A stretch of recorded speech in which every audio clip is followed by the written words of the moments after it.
I would like to start this video with a very pertinent question. बताइए आप अपनी news कहां से पढ़ते हैं? क्या आज भी आप अखबारों से पढ़ते हैं? क्या आप अखबारों के ऑनलाइन मीडिया से पढ़ते हैं? कि क्या आजकल आप न्यूज केवल कुछ कंटेंट क्रिएटर्स के वीडियोस से जानते हैं? अच्छा, होता ऐसा है कि हर एक इंसान जो भी रिस्पॉन्सिबल है किसी भी मीडिया के ऊपर, उनके ऊपर कुछ रूल्स एंड रेगुलेशंस होने चाहिए। Because at the end of the day, अगर एक जर्नलिस्ट, अगर एक ऐसा इंसान जो आपको बता रहा है about what is happening in your country, अगर वो उन फैक्ट्स को मिसरिप्रेजेंट कर दे और कहीं ना कहीं किसी और दिशा में ले जाए, तो होगा ऐसा कि जो लोग उसको ही व्यू करके अपने ओपिनियंस फॉर्म कर रहे हैं, उनके ओपिनियंस गलत होंगे। फिर इसमें भी दो टाइप के लोग होते हैं। हम एक वीडियो देखते हैं यूट्यूब पे on something that is happening, हम अपना व्यू पॉइंट बनाते हैं, चुप करके बैठ जाते हैं। कभी कभार अपना व्यू पॉइंट बनाने के बाद हम गुस्से में आ जाते हैं, फिर हम उसके ऊपर एक्शन लेना शुरू करते हैं। कभी कभार वो एक्शन वायलेंस में कन्वर्ट हो जाता है। तो इजंट इट नेसेसरी टू कहीं ना कहीं put a code of ethics on people who are influencing the masses? ये चीज अभी हाल ही में स्टॉक मार्केट में भी हुई है, क्योंकि बहुत सारे ऑनलाइन कंटेंट क्रिएटर्स आके बताते थे भाई इसमें पैसा लगाओ, उसमें पैसा लगाओ। कुछ लोग खुद ही पैसा कमा लेते थे। तो जिसकी वजह से सरकार ने बोला यार ये बड़ी गलत बात है कि लोगों के पैसे डूब जाएंगे, हमें इनके ऊपर कोई कोड ऑफ एथिक्स, कुछ कंट्रोल रिस्ट्रिक्शंस लगानी चाहिए। उसी को नजर में रखते हुए अब एक ड्राफ्ट बिल बना है, बिल भी नहीं, ड्राफ्ट बिल। फिर वो पहले डिस्कशन होने के बाद फिर कन्वर्ट होगा into actual bill. Bill will get converted into an act, it will have some rules, then it will be applied. So let's understand what has happened very recently, but before that I would like to make an important announcement. Maluka IAS has introduced the Shakti batch for all the UPSC aspirants, जहां पे आपको रोज 1 घंटे की NCERT की class और 2.5 घंटे की GS की क्लास मिलेगी। फाउंडेशन और एडवांस दोनों की ट्रेनिंग मिलेगी by top mentors in both English as well as Hindi, जिस भी मीडियम में आप ज्यादा कंफर्टेबल हैं, and that too at a very very affordable cost. So do not waste this wonderful opportunity and join Maluka IAS today. हमारा batch 12 अगस्त 2024 से शुरू होगा. तो अभी चलिए let's read about what has happened. तो पहली बात तो ये ड्राफ्ट बिल क्यों रेज कर रहा है कुछ कंसर्न्स, क्योंकि वही बात है कि eight the end of the day जब मैं किसी भी इंसान को, 1 को, 2 को, 3 को इन्फ्लुएंस अगर कर रही हूं, तो मेरे पास एक रिस्पॉन्सिबिलिटी आ जाती है, साथ ही साथ एक अथॉरिटी आ जाती है. अथॉरिटी आजकल डिजिटल मीडिया में सबके पास है. जिनके ज्यादा नंबर्स हैं, जिनकी वीडियोस लोग ज्यादा देख रहे हैं, उनकी ज्यादा अथॉरिटी है. पर अथॉरिटी के साथ रिस्पॉन्सिबिलिटी नहीं है. अब उतनी ही रिस्पॉन्सिबिलिटी भी आनी चाहिए. सो जिस वजह से the government has thought of making some kind of guidelines, not for print media, for digital, also not for digital e papers. मैं इंडियन एक्सप्रेस की डिजिटल वर्जन की बात नहीं कर रही, मैं उन कुछ लोगों की बात कर रही हूं, मी इंक्लूडेड, जो कि करंट अफेयर्स की बात करते हैं, लोगों को बताते हैं और कहीं ना कहीं मैनिपुलेट ना कर दे लोगों को. इस वजह से ऐसे टाइप के रूल्स बन रहे हैं. पर कंट्रोवर्सी इस तरीके की है कि जब मैं कुछ बोलूं, उसको अगर कोई इंसान मिस इंटरप्रेट करके कोई गलत एक्शन लेना शुरू कर दे, तो you will curb my freedom of speech and expression as well. So hence there is a part of the society that says yes, this regulation should come, and then there is another part that says नहीं, आप हमारी freedom of speech and expression को curb कर रहे हैं इसके द्वारा. So what is this draft bill? Let's try to understand that. So it's a draft, it's not even a bill right now. It's called the Broadcasting Services Regulation Bill 2024. It is going to replace the Cable Television Network Regulation 1995. Right? It is not including print media. जो अखबार आपके घर में आ रहे हैं उनके बारे में बात नहीं हो रही, उनके लिए अपने अलग से रूल्स हैं. उन्हीं अखबारों के डिजिटल वाले वर्जन्स की भी बात नहीं हो रही है. बात हो रही है बाकी सारे के सारे लोगों की जो डिजिटल प्लेटफॉर्म पे करंट अफेयर्स की बात कर रहे हैं, राइट? सो बैकग्राउंड ऐसा है कि ministry of information and broadcasting 2023 में से ही बोल रहे हैं कि कहीं ना कहीं ये बंदिशें तो नहीं बोलूंगी, थोड़ी स्लाइटली रीजनेबल रिस्ट्रिक्शंस होनी जरूरी है, क्योंकि अपने संविधान को भी अगर हम देखें तो article 19 clause 1 sub clause A जो कहता है right to freedom of speech and expression, उसमें भी बंदिशें हैं, reasonable restrictions, restrictions such as public order, morality, security of the nation, sovereignty, integrity, friendly relations with other countries, बहुत सारे, contempt of court, बहुत सारे factors है उसमें.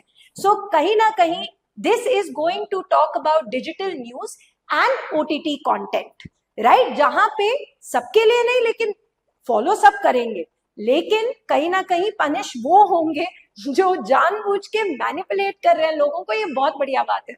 You see, because at the end of the day facts बताने चाहिए, अपना opinion भी स्टेट करना चाहिए, पर अपना ओपिनियन किसी के ऊपर फोर्स नहीं करना चाहिए. And that's the intention of this draft bill. So the key features is, पहली बात तो they are going to digital news broadcaster में publishers of news and current affairs content भी आ जाएंगे, ठीक है जी. और ये सारे के सारे लोग हैं, जैसे कि ये मैं भी जो बोल रही हूँ, अगर ये बिल एक्ट में कन्वर्ट हुआ तो ये मेरे ऊपर भी इक्वली अप्लाई होगा. That responsibility will be on all the people who are making such content, so that we are able to and we do actually give you the right content and not a manipulated twisted version of that content, right? So code of ethics बनेंगे, इन्होंने कहा है पूरा का पूरा, जैसे civil servants के लिए कोड ऑफ एथिक्स है. एक्चुअली इन दैट सेंस सबके लिए कोड ऑफ एथिक्स होना चाहिए, but anyway good that they are making it for this. Content evaluation committee बनेगी. सो हर एक ऐसे चैनल के लिए कंटेंट इवैल्यूएशन कमिटी बनेगी. उस कंटेंट इवैल्यूएशन कमिटी को जाके एक एस्टैब्लिश करके, मतलब basically they have to ensure कि उनके चैनल से जो कंटेंट जा रहा है वो गलत ना जाए, क्योंकि अगर गलत कंटेंट गया तो content creator as well as that content evaluating committee दोनों के ऊपर रिस्पॉन्सिबिलिटी आ जाएगी, राइट? सो दे ऐसी कंटेंट, जैसे इवैल्यूएशन कमिटी किसी भी कंपनी की, they have to get themselves registered with some kind of organization जो सरकार बनाएगी, जो एक सेल्फ रेगुलेटरी बॉडी होगी, जैसे कि press council of India is an example of such a self regulatory organisation. शायद उसी तरीके से डिजिटल मीडिया के लिए भी एक काउंसिल ऑफ इंडिया बनेगा, शायद, वो तो जब बनेगा तब देखेंगे. बट ऐसे टाइप के कंटेंट इवैल्यूएटर्स को अपने आप को रजिस्टर करना पड़ेगा इनके साथ, राइट? एंड डायरेक्टिव्स इशू होंगे by the centre directly. Fine. And people who will not fail to notify this, और जो गलत काम करेंगे, जो मैनिपुलेट करेंगे डेटा को, राइट, तो उनके ऊपर फिर फाइन भी होगा. पहले कॉन्ट्रवेंशन का फाइन होगा 50 लाख, एंड अगर रेपिटेटिव वायलेशंस होंगी तो 2.5 करोड़ का पेनल्टी लगेगा following the 3 years, right, which has to be paid. So कहीं ना कहीं this is for OTT platforms, right? And this is to keep in mind that you know sometimes people take themselves too seriously. अरे बहुत सारे लोग मेरा video देख रहे हैं, मैं तो भगवान बन चुकी हूँ, यू सी, वो वाली चीज. फिर वो भगवान बन चुकी हूँ वाली चीज को मिसयूज किया जा सकता है, ये सरकार कर्ब करना चाहती है. But on the other hand जो सोसाइटी कह रही है वो ये है कि this is my freedom of opinion. Like I am not forcing the audience to think like me, मैं अपना ओपिनियन जाहिर कर रही हूँ. पर let me tell you one very simple thing that the law says. एक होता है फेयर ओपिनियन, एक होता है unfair opinion. Fair opinion is considered to be absolutely legal in nature. Unfair opinion का फिर इंटेंशन गलत हो जाता है, थोड़ा क्रिमिनल माइंडसेट आ जाता है. उसी चीज को रोकने के लिए ये बिल बना है.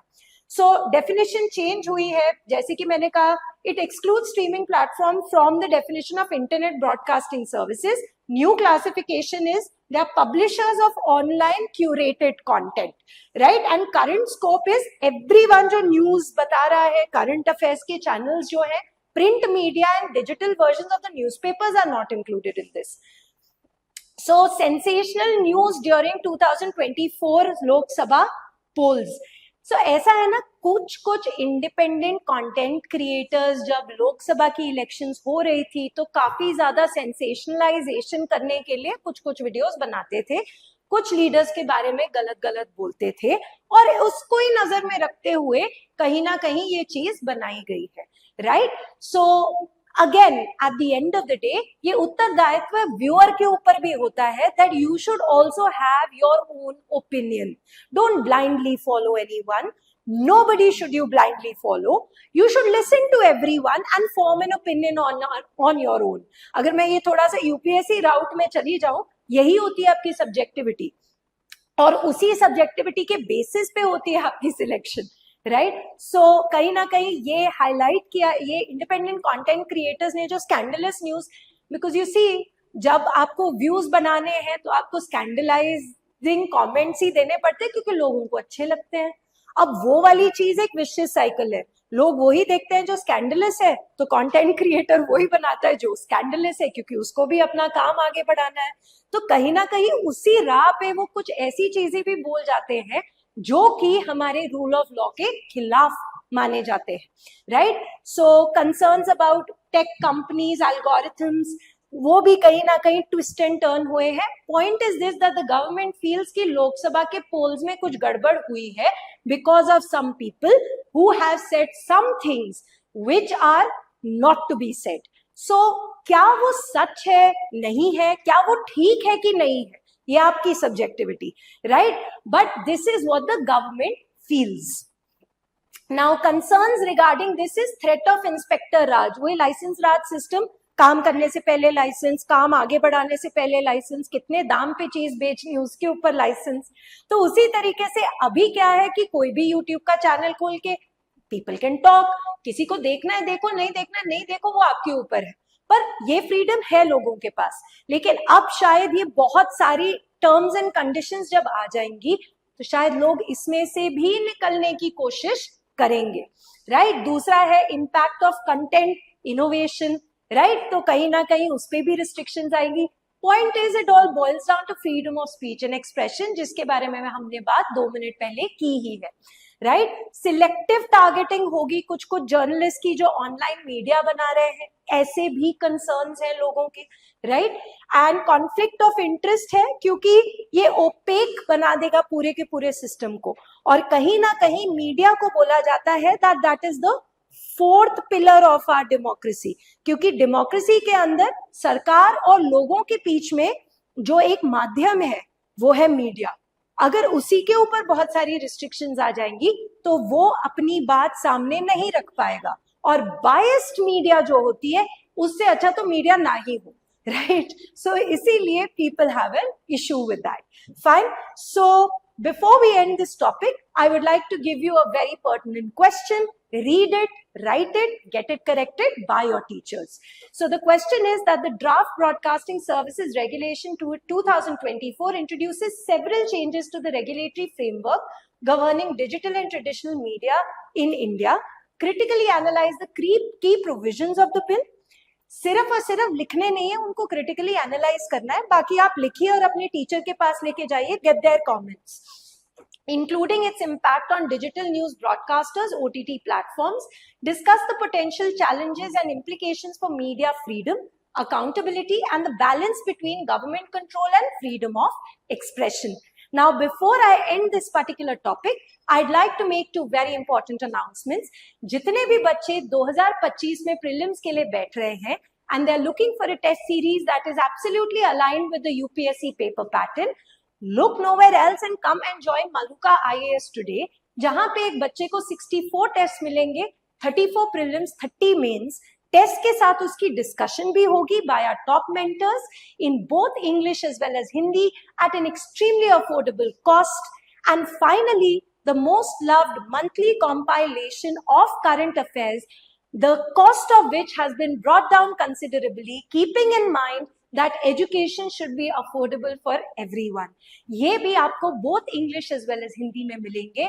So do not waste this chance and realize your potential today by joining Maluka IAS. Thank you.